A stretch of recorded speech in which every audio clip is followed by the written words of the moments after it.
just one factor. And when you have a job, you have to think of everything that will help you to be on that job and to be efficient enough on the job to hold the job, if it's at all possible that you can.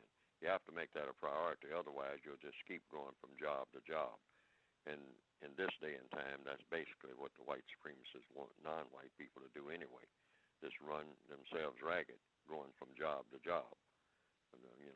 Spending a lot of time trying to get a job, looking for a job, applying for it, making out all kind of resumes and whatnot, then get on the job and stay there 6 months and then gone and start the cycle all over again.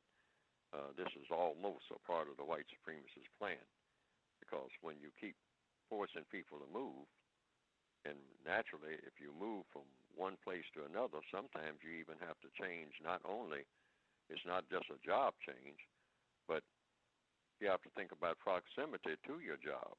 The last job that you had may not be anywhere close to the next job that you're going to get as far as your place of residence is concerned. Now, a lot of people don't think about that. They'll just think about getting a job, and then they'll start thinking about, well, how am I going to get to work when it snows?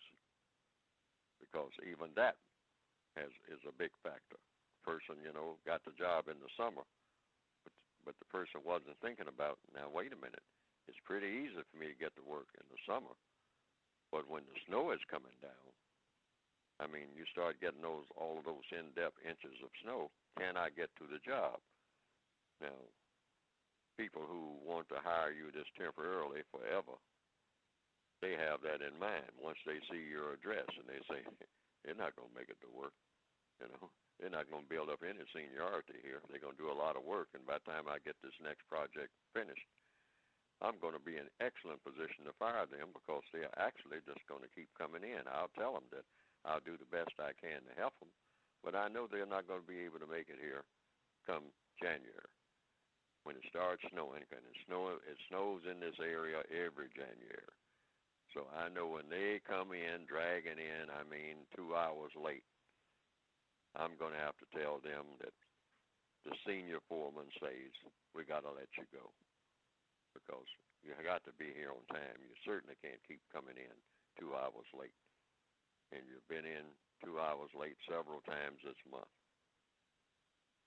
Sometimes you've just called in, didn't come in at all. Everybody else is here.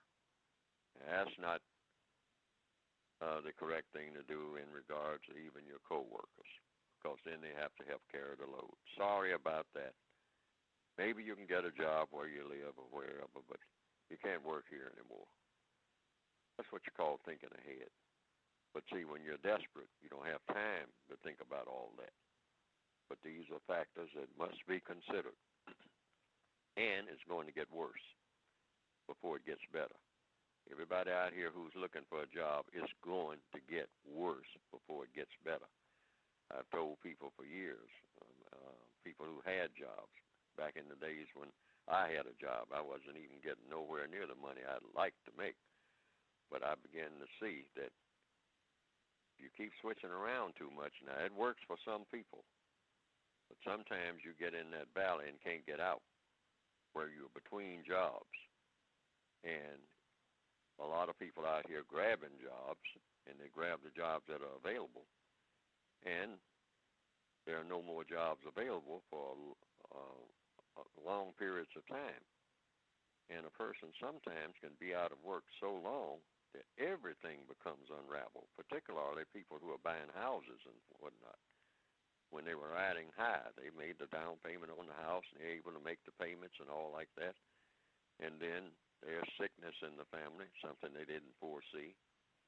And then they start calling in sick because somebody else is sick, and all these factors start creeping in. Next thing you know, 30 years down the road, you're starting all over again. So sometimes when you just latch on to a job, other things might come flying by that look like they might be good deals. But you got to think about, where am I going to be 15 years from now? Maybe I'll think about that. How is all of this going to play out 15 years from now? 15 years, 20 years down the road, I don't want to be desperate. I don't want to be out of breath all the time. grasping for straws. So in that particular area of activity, the activity of labor under the system of racism, it might be constructive to think along those lines, meaning think way down the road. How are things going to be later? I was thinking about that this evening just under the area of law, and that is many young black males, certainly by their behavior, are not thinking about 10 years down the road because they jump up and do things that make absolutely no sense at all. And like start a fight or commit a robbery or something like that. And they're not thinking about anything except, well, maybe my aunt will come and get me out of jail. But it's just not that first trip to jail that's going to be the nail in your coffin. That's the first nail in your coffin. But the other nails are going to come real soon or somewhere within the next 5 years. But very few of us think even a week ahead, not to say anything about 5 years. So a person say, well, I got in jail this morning and I'm out now. And that's all I'm thinking about. And I used to tell people many years ago, sometimes in some situations, the way the races operate, they don't want to hold you. They want to hold your mug shot and your fingerprints. And that's all they want. Now they have figured out just how long it's going to be before you are dead or locked up for life. They have already put that in their computer, and you don't even know it. And all they needed was your fingerprints and your mugshot, because they are going to hound you everywhere that you go. Those fingerprints and that mugshot is going to dog your steps every move that you make until finally you fall down exhausted and then get up and do something that's really over the top, and now you're in there Shawshank for good. It's all a plan, and that is being planned for many a black male. Not a job. They're not preparing you for a job. They're preparing you for the lockup or dead as early as possible. One way to get you out of the way. And then once they get you out of the way, start working on your brother. And nowadays, even your sister and maybe your mother, all in the lockup. Everybody you know is in the lockup. Gets to be home